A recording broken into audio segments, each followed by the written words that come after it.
From the National Newsroom of the Canadian Press, I'm Rob Westgate. Pope Leo's time as shepherd of the Catholic flock has officially begun. The 69-year-old Augustinian missionary smiled and waved from the back of the Pope-mobile as he toured through the tens of thousands packed into St. Peter's Square. Leo then shifted his attention to the inaugural Mass, where he will receive two potent symbols of the papacy, the lamb's wool stole, known as a pallium, and the fisherman's ring. Meanwhile, Canada is being represented at the inaugural Mass of the new Pope. Prime Minister Carney is at the Vatican this morning for the inauguration of Pope Leo XIV. He's seated in the second row with his wife Diana, among other heads of state and world leaders. They'll have a quick audience with the Pope following the Mass. This morning, he met with German Chancellor Friedrich Merz, where the two exchanged pleasantries and looked forward to their meeting again at the G7 in Alberta in a few weeks. It was Carney's fifth meeting with a fellow world leader this weekend. A recurring theme of Carney's meetings has been building on mutual values between countries and growing prosperity of its citizens. Nick Murray, the Canadian Press, the Vatican. Another night of terror for Ukrainians, Moscow sending more than 270 drones across the border and into its embattled neighbors' night skies. Ukraine's Air Force says 88 were intercepted and a further 128 lost, likely having been electronically jammed. Still, a number managed to find their targets, and in one case, ultimately killing a woman in the Kyiv region. The overnight death toll from Israeli attacks in Gaza has jumped to at least 103 people. Women and children are reportedly among the dead. Northern Gaza's main hospital says it's been forced to close.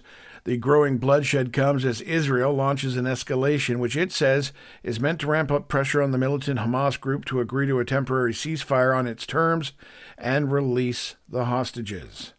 Back home now, police in BC are investigating following the death of a 22-year-old woman at a recreation area north of Vancouver. They say a report came in Saturday afternoon of a female falling from a slack line at Check Canyon Recreation Area, a popular spot for climbing. First responders confirmed that the woman was dead at the scene. Search and rescue was called in to help with the recovery effort due to the difficulty accessing the area, which was at the bottom of a canyon.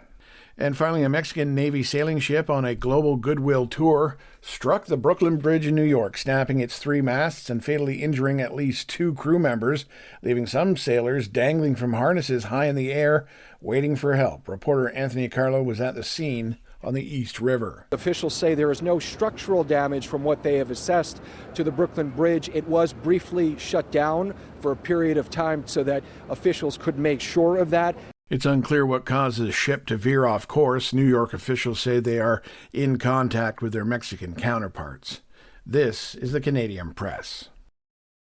In sports, the Winnipeg Jets have been eliminated from postseason play. The Dallas Stars secured their spot in the Western Conference Final, posting a 2-1 overtime victory in Game 6 to take the semifinal series 4-2. The Stars move on to face Edmonton, a rematch from last season's West Final. Ernie Clement hit a game-winning single with 2 outs in the bottom of the ninth inning as the Toronto Blue Jays rallied to beat the visiting Detroit Tigers 2-1.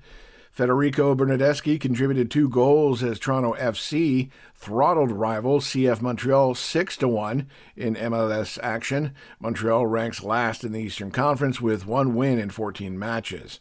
And Scotty Scheffler has gone from a 3-shot deficit to a 3-shot lead at the PGA Championship.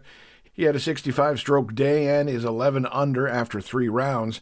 Canadian Taylor Pendrith is in an 8-way tie for 23rd at 2 under par. From the Canadian Press, I'm Rob Westgate. Thanks for listening. Don't forget to follow and subscribe. For more of today's top stories, visit thecanadianpressnews.ca.